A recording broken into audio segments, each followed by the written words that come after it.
Okay, good morning. So, it's 6:20 a.m. So, good morning talaga. So, game na. Inisa-isa ulit natin yung mga conic section. Tapos na tayo sa circle, parabola, and ngayon naman ellipse. So, ito yung pa-oblong na shape. So, ito, kung tutusin madali itong ellipse. Mukha lang mahirap yung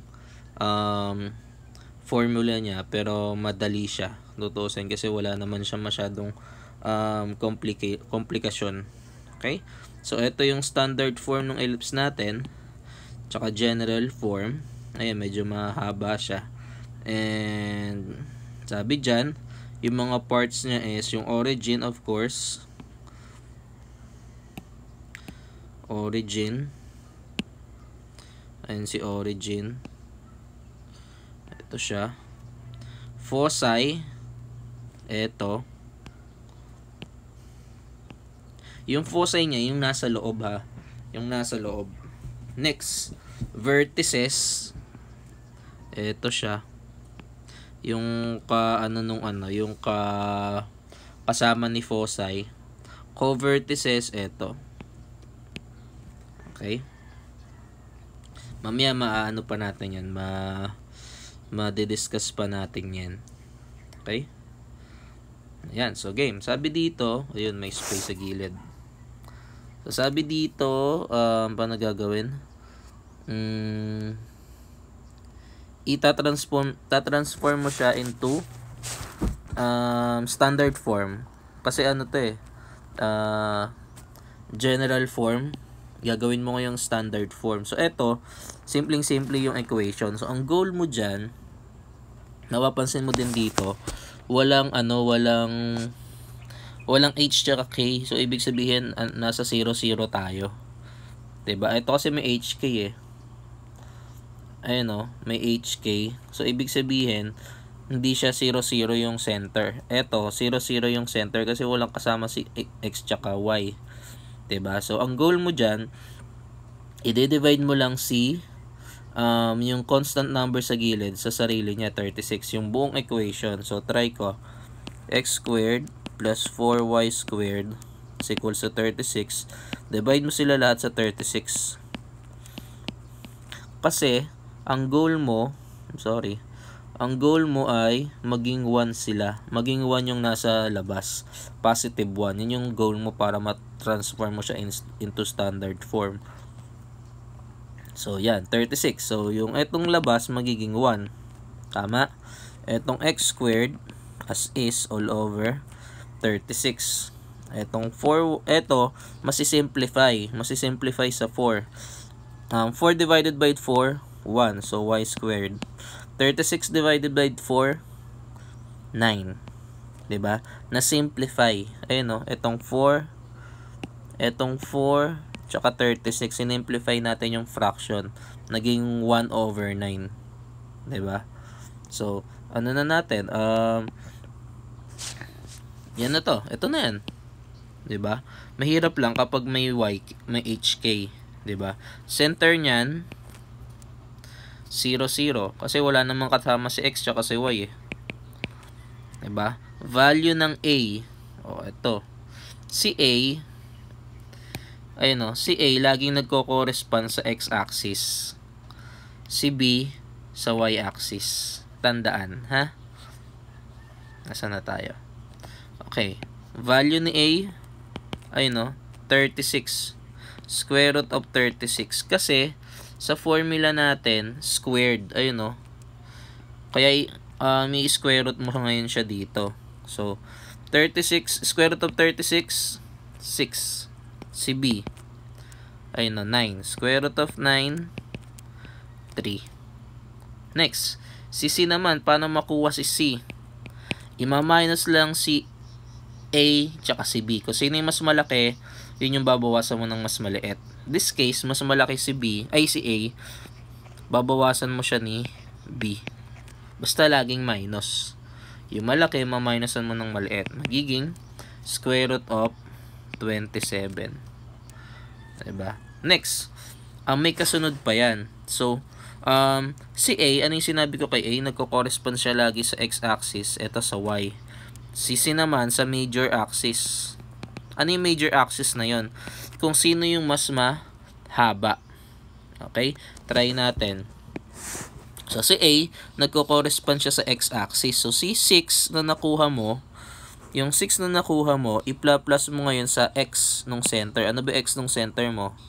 0. Plus mo. So, 0 plus 6, 6. 6, 0. Tsaka, ima-minus mo.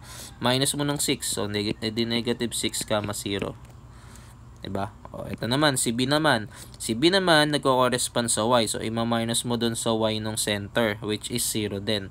So, magiging 0, 3, 0, minus 3. Kasi pinlas mo, tsaka minus mo. Tama? Next. Ano yung value ng 27 natin? Hindi na nabanggit. Okay? So, eto, si 27 naman, major axis, yung mas mahaba. Ano ba mas mahaba kay A tsaka kay B? O, si A. So, kaya ilalagay mo siya dun sa x-axis. So, lagay natin sa x-axis. So, magiging square root of 27, 0, negative square root of 27, 0. Yung negative ng square root, sa labas nilalagay hindi sa loob. Pag sa loob nilagay yun, undefined. Yun na ba yun? O, yun na yun. Ang proving lang natin, GeoGebra. Wala.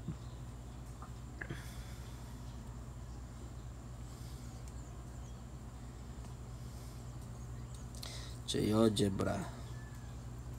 Sabihin nyo, niloloko kayo ni sir eh. So, ano na yan? Yun, type nat.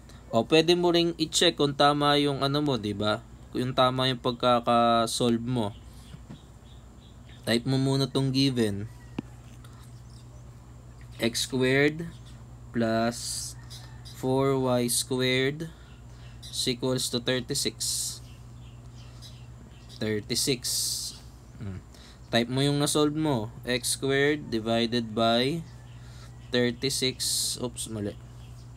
36 plus y squared divided by 9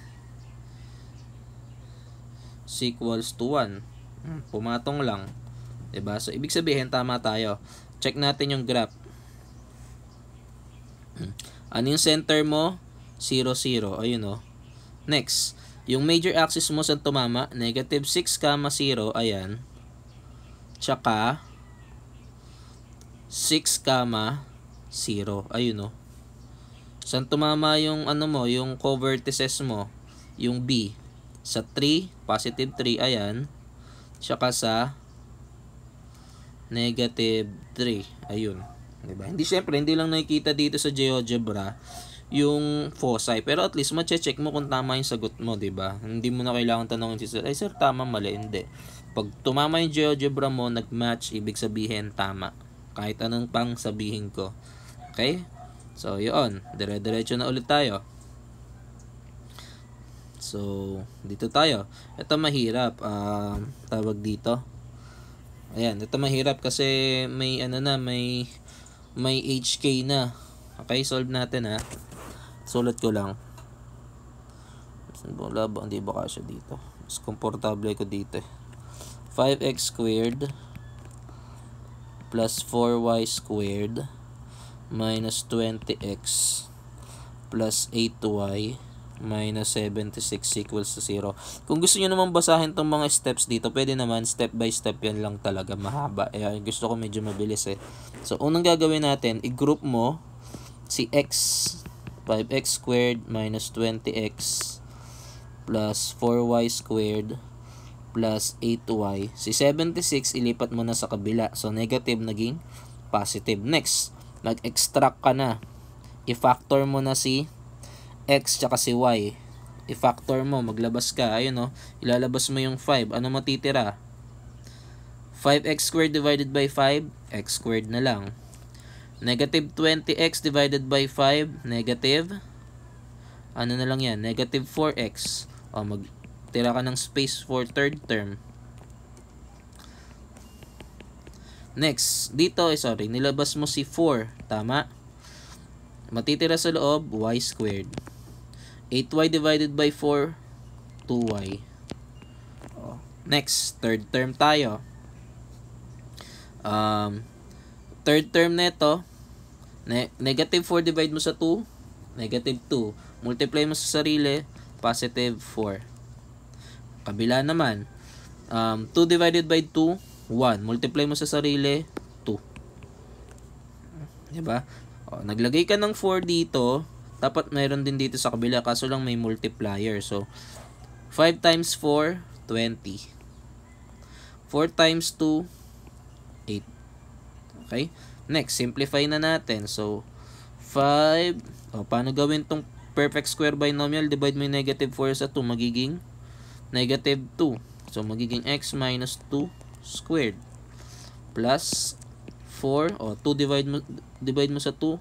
1. Di magiging y plus 1 squared. Is equals to, ayoko na mag-plus. Is equals to, 76 plus 20 plus 4. Ay, 1 pala to. I'm sorry.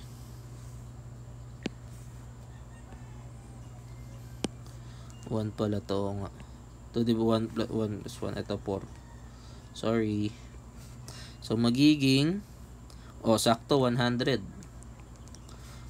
Balik na tayo. Ano yung goal natin? Dapat maging 1 yung nandito sa 1 yung nandito sa kanan. So, divide mo ulit sa 100 lahat. Magiging, next, simplify mo yung equation. Divide mo para sa 5. So, 100 divided by 5. 100 divided by 5, 20. Ito naman, 100 divided by 4. Sinisimplify lang natin, 25. 100 divided by 100, 1. Next, center mo. Ano yung formula natin? Negative yung h, negative yung k. Kaya dapat iibahin mo yung sign. So, ano yung center natin? 2. Yung y, negative 1. Positive, naging negative. Check natin. Ayun, tama. Next, value ng a. Square root of 20. Ano value nun? Nandito sa kabila, 4.5. Tama. Dito na tayo para mabilis. Next, square root of 25. Square root of 25, 5. Next, sa c naman. Ano sinabi ko sa c? Pag ma-minusin lagi. Yung malaki, minusan mo ng maliit. Kaya ito, naging 25 minus 20. Ano lumabas? Square root of 25. Tama? Next, ito dito nalilito iba yung coordinate, 'di ba? Maglagay tayo ng coordinate sa A. 4.5, 'di ba? Ilalagay mo siya sa x-axis or dun sa x ng center. Ano ba x ng center mo? 2. I-calculate nyo na para hindi na kayo mahirapan or sure na. 2 plus 4.5, ayun, 6.5.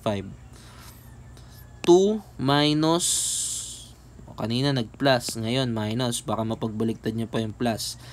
2 minus 4.5, negative 2.5. Copy mo lang yung y. Tama? Next, yung b, nagko-correspond siya sa y-axis, kaya dito siya sa negative 1. Tama? So, negative 1 plus 5, 4. Doon naman tayo sa y, kaya ayun Next, negative 1 minus 5, negative 6. Copy mo lang yung x-axis ng center. Next, sa C naman, ano yung sinabi ko sa C? Doon mo siya ilalagay sa major axis. Ano ba yung mas mahaba dito? Si A or si B? Si B, kasi square root of 25. So, sa y-axis mo siya ilalagay. Ano siya? 2.2. So, nasan yung y? Ito. So, negative 1 plus 2.2 magiging positive 1.2. Negative 1 minus 2.2 magiging negative 3.2. Diba? So, pwede nyong i-check sa GeoGebra. Pinakita ko na sa inyo kung paano. Next. Ilan ba to? Next. Solve ko na to para mabilis. Tawag dito, Eto, mapapansin nyo, walang kasama si x, si y meron. So, madali ito. So, 4x squared plus y squared plus 2y. Kunin mo na kagad yung third term. Ano third term nito? Kagaya rin nung kanina. 2 divided by 2, 1. 1 times 1, 1. Negative 35, lipat mo sa kabila, magiging 36. Ay, 35, sorry. Inano ko na kagad. Nag-add ka ng 1 kanina, mag-add ka ulit ng 1 ngayon. Diba? Next. So, eto magiging 36. Divide mo silang lahat sa 36. So, 4x squared divided by 36. Ito, gawin na nating perfect square binomial. So, magiging 2 divided by 2, 1. Kaya magiging y plus 1 squared divided by 36. Next, simplify. Simplify mo to, magiging x squared all over 9. Kasi 36 divided by 4 is 9. Ito, copy na lang. Is equals to 1. O, ano center mo? O sir, nalilito ako. Ba't walang katabi yung x? O, may lang katabi yung x. Eh di 0. O, ano si y? Ibahin mo lang sign. Negative 1. O, si a. Ano si a? Square root of 9. Basic 3. Tama? O, si b. Square root of 36. Eh di 6. Si c. Pagaya lang nung kanina eh. 36 minus 27. Ay, nasasabi ko na yung sagot. 36 minus 9. Eh di square root of 27. Ba yan, kagaya lang nung kanina. So, next, kukunin natin yung coordinate ni A. Si A laging nagko-correspond sa x-axis. I-plus mo, i-minus mo sa 0. So, 0 plus 3, edi 3, negative 1. Tama? Next, i-minus mo naman. So, edi negative 3, negative 1. Si y sa x, si b sa y-axis. So, negative 1 plus 6 magiging 0, 5. Negative 1 minus 6, edi magiging 0, negative 7. Diba? Square root of 27, saan ba siya ilalagay? Dito naman sa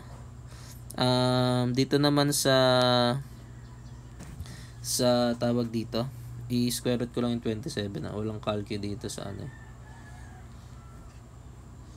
Square root of 27 5.2. O, sige. Saan natin ilalagay si C? Kay B kasi mas mahaba siya. Tama? So, ilagay natin. So, negative 1 plus 5.2. So, magiging 4.2. Negative 1 minus 5.2. So, magiging 0. Negative 6.2. Okay? Ganun lang. Pag rinap natin, try tayo ng graphing ha.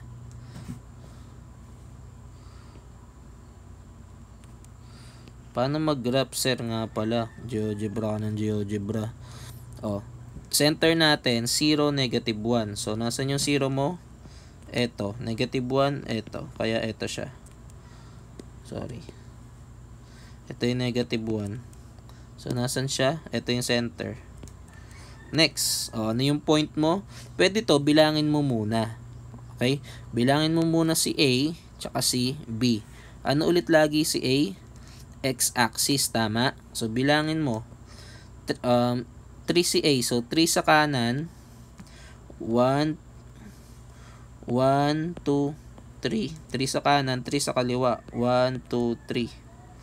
Si B naman, nasan si B? 6. So, bilang ka ng 6. 1, 2, 3, 4, 5, 6. Diba? Ganun rin dito. 1, 2, 3, 4, 5, 6. Tsaka mo ngayon i-check yung coordinate mo kung tama. Ayun 3, negative 1. Tama ba? Ay, sorry. Dito pala tayo. Sorry.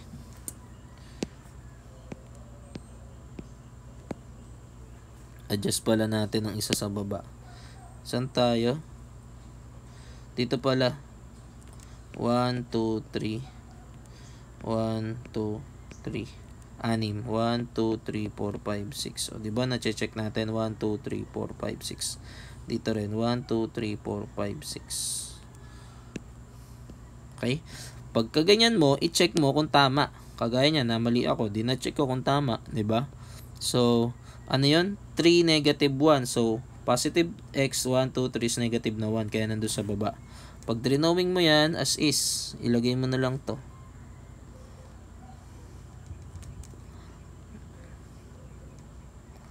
Diba? Drawing mo lang, yun na yun. Diba? Ilagay mo lang yung C. Nasaan yung C mo? 0, 4.2.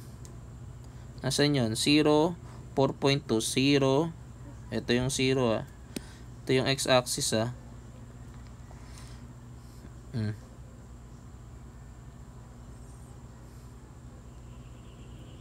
Ay, tanga. Sorry. Bangag pa ako.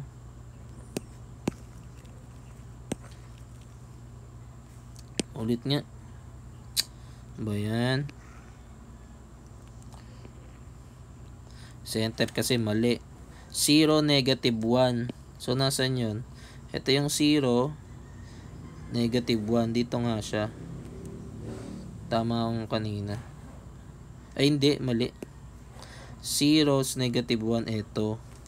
Yan naman pala.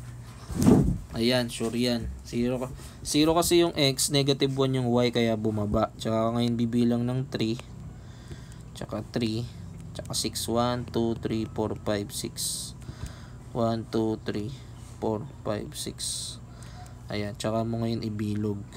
I-oblong. Sorry. Bangag pa ako ngayong umaga.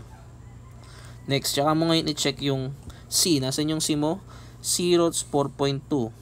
1, 2, 3, 4.2. Isa naman, negative 6. So, 0, negative 1, negative 2, negative 3, negative 4, negative 5, negative 6. Ayun.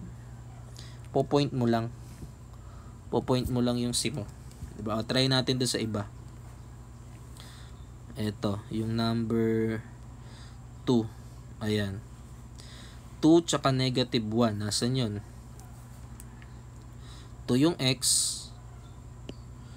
1, 2. Negative 1. Nasaan yung negative 1? Dito sa baba. Ito. 2, negative 1.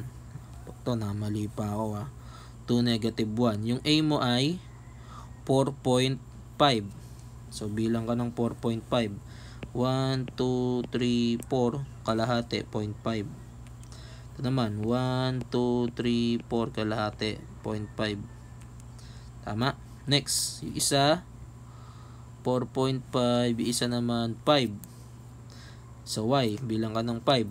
1, 2, 3, 4, 5. Ito, 1, 2, 3, 4, 5. Ito, hindi masyadong mukhang oblong kasi hindi masyadong malaki difference nung x tsaka y, yung a tsaka b.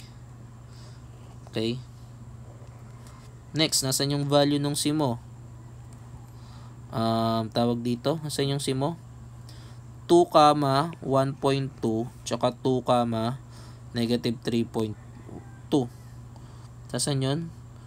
2, 1.2 and then 2, negative 1, negative 2, negative 3.2. Ayun, no? Same ba yung difference? Same. So, ibig sabihin, tama. Ito yung C. Ayun yung C. Diba?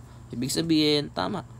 Double check mo yung coordinates. O kaya naman, ay GeoGebra mo. Pero, tinuturuan ko kayo kasi mag-graph din kayo sa exercise. Diba? Ayusin yung graph. Totoo lang, mahigpit ako sa graph na ganyan. Pag hindi maganda, o paling-paling, minamali ko talaga. Ilang minutes na ba to? Stop ko muna tapos tsaka ako ipagpapatuloy ha. Maraming salamat.